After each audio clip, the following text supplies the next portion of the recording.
Today, we're talking about the Hurriquakes here in California, people claiming they want to protect children while others took advantage of one, a deadly employer encounter, and the Disney-DeSantis showdown. Hey Internet! Welcome back to another episode of The Insight Hour. If you don't know, I'm Digi, your host to all the things. I hope you had a fantastic weekend. I sort of spent mine sick and wet. That was cool. Anyways, we've got an amazing episode for you today, so without any more lag, Alice, do the thing! Tropical Storm Hilary has caused deadly flooding, heavy rains, and powerful gusts across parts of the southwest U.S. and Mexico. The storm has transformed streets into rivers, causing the need to evacuate and rescues to take place. After hitting Southern California, it moved into Nevada, breaking rainfall records and causing power outages. More rain is expected, with fears of potential flash flooding and landslides will occur. Emergency services are working to restore power and clear roads, while officials warn against unnecessary travel. So Hurricane Hilary decided to pay a visit to Southern California, and boy did she make an appearance. Palm Springs got nearly a year's worth of rain in 24 hours, sort of like binge watching a whole season of your favorite show in a single night. Even Nevada got a taste of its first ever tropical storm. I mean, it is a pretty historic event. Now, Death Valley nearly set a record with 1.68 inches of rain.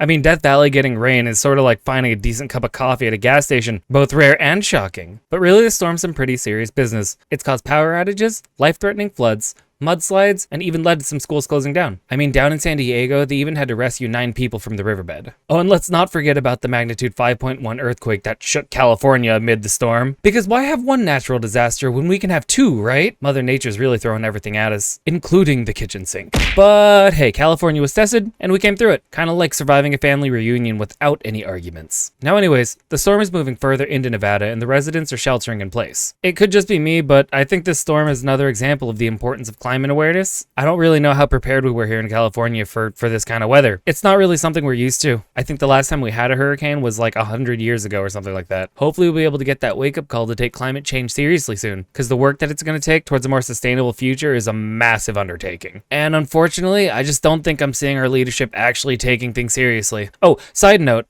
are you located in California with me? If so, what was your experience like? Honestly, where I am, we didn't really get hit too hard. I know there's some videos floating around of California just kind of enjoying the weather, and if I wasn't sick, I probably would have joined them. It really wasn't that bad here. So I'm just interested to see what you thought of it. Let me know in the comments. Alice, next story.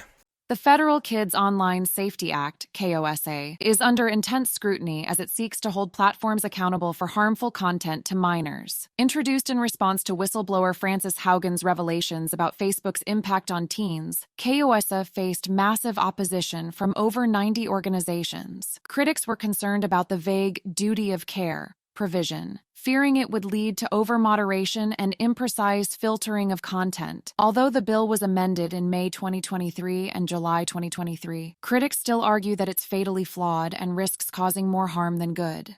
Alright, so come and gather around the campfire, because we've got a tale of intrigue, drama, and vague legal language? Anyway, it's the story of the Kids Online Safety Act, or K.O.S.A. For purposes, we're just going to go with K.O.S.A, which sort of sounds like some trendy new dance, but it's actually a piece of legislation that's got everyone from tech groups to civil rights organizations in a tizzy. Now, K.O.S.A was born out of the shocking revelations by whistleblower Frances Haugen? Alice probably got that right, sorry. Who basically said, "Hey Facebook, stop messing around with our kids." But instead of getting a standing ovation, K.O.S.A got a big ol' thumbs down from more than 90 organizations. Why? Because of this mysterious duty of care provision. Sounds like something out of a superhero movie, to be honest, but it's actually a vague rule that could lead to over-moderation of content. For example, imagine a world where information on LGBTQ+ issues, mental health, or even escaping abusive situations gets filtered out. It's basically like putting a blindfold on the internet. Honestly, I'd put a channel like this under a microscope, and all we're doing is just telling you about what's going on in the world. Oh, and of course there's more. K.O.S.A went under the knife and got a makeover in around May and July in 2023. Some folks are happy with it now, but the critics still say the bill is fatally flawed. They're warning that it could harm not just kids, but all internet users. It's like a bad magic trick where the rabbit disappears. And with it, your freedom of speech. I know, pretty quick escalation, right? So what's the verdict on K.O.S.A? Well, it's a roller coaster ride that's still under construction. It might be thrilling, or it might just crash and burn. But one thing's for sure is the debate is far from over. You know, I can't really help but think that maybe, just maybe we should be focusing on creating laws that protect kids without stifling their access to information. But as always, I'm just an internet person. What do I know? A tragic incident occurred at a Texas tattoo shop where a dispute over a final paycheck led to a fatal shooting. The owner, Javier Big Dog Arredondo, fired a 46-year-old employee, which escalated into a heated argument. Arredondo cleared the shop before shots were heard, and the employee was fatally struck in the head. Although Arredondo claimed self-defense, investigations revealed the victim was unarmed, leading to a murder charge against Arredondo. The incident has raised questions about the circumstances that led to this tragic outcome. Well, folks, just when you thought this weekend couldn't have gotten any crazier, down in Texas, a tattoo shop turned into the wild, wild west over a final paycheck. I mean, I've heard of severance pay, but just damn, dude. So, Big Dog clears the shop, and shots were fired, and an employee ended up with a fatal bullet wound to the head. Now, Big Dog claims it was in self-defense, but the police are hesitant because the victim was unarmed. So now, Big Dog's facing a murder charge, and he's currently being held on a $100,000 bond. But here's where it gets really prickly. Big Dog called 911 before the shooting, asking to remove the employee, but the police were a little slow on the response, and the shooting happened before they could get there. You know, I still feel like there could have been a better way to handle the disagreement over a paycheck without resorting to gunfire. Well, anyways, here's to hoping we can find a way to ink out our differences without drawing blood next time. You like what I did there? Oh, I guess this guy's probably not getting a next time, is he?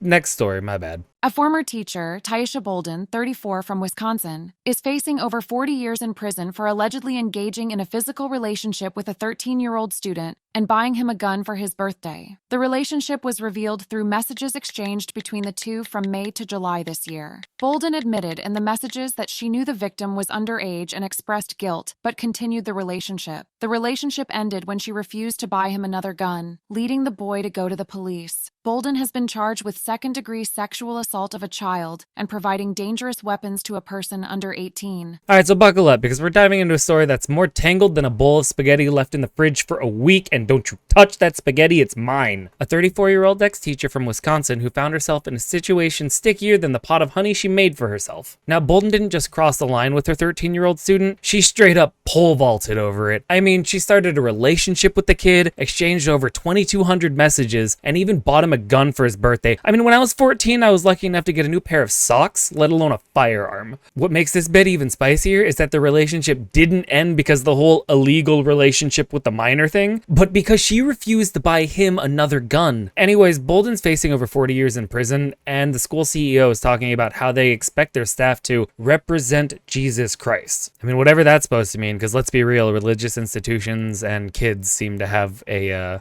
weird relationship going on. I mean, I don't need to elaborate any more than that, right? I mean, it's pretty simple, no? If they're not legal, do not touch. Anyways, what's the last bit for the day, Alice? Disney has filed a counterclaim against Florida Governor Ron DeSantis, seeking damages and accusing the Board of Supervisors picked by DeSantis of breaching contracts related to Walt Disney World's Special Tax District. Oh, ladies and gentlemen, degenerates and delinquents alike. Grab your popcorn and Mickey ears, because we've got a legal showdown that's more thrilling than the ride on Space Mountain. It's the House of Mouse versus Florida Governor Ronald McDonald. Oh, it's DeSantis? Wait, are you sure? But I thought you said this was about the clown. Oh, he's a clown. Gotcha. My bad. So here's the scoop. Disney's mad at DeSantis over Florida's Don't Say Gay bill, and DeSantis is mad at Disney for, well, being mad. DeSantis decided to take away Disney's self-governing powers, like an evil stepmother taking away Cinderella's ball gown, and establishing the Central Florida Tourism Oversight District, which now controls the park's developments. The new board has accused Disney of pushing backroom deals, and Disney, well, they're not about to let it go. Let it go.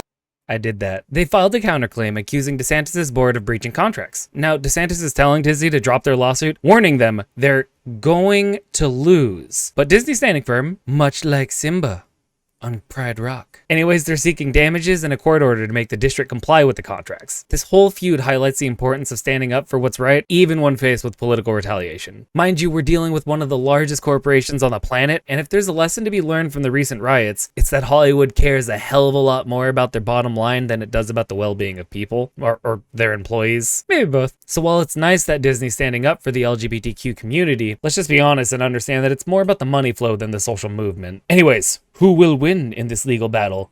Will it be the mighty Disney or the defiant DeSantis? Only time will tell. But one thing's for sure, it's gonna be Disney. It's gonna be Disney. I mean, they've got this man by the balls. There's honestly a crazy amount of evidence backing them. I mean, public evidence backing them. Like, the dude went on TV and said what he was doing. It's pretty laughable. Homie got in over his head and picked a fight with the wrong house. Now, who wants a churro? And that about wraps it up for our weekend roundup. I appreciate you being here and spending a couple minutes with us. If you haven't already, go check out our latest Insight dives, where in honor of Disney's newest show, Ahsoka, we took a little deeper look into both the title character and her companion, Sabine Wren. Well, like always, D-Gens, I love your faces, but it's time for you to go. So, stay weird, stay safe, and I'll see you next time.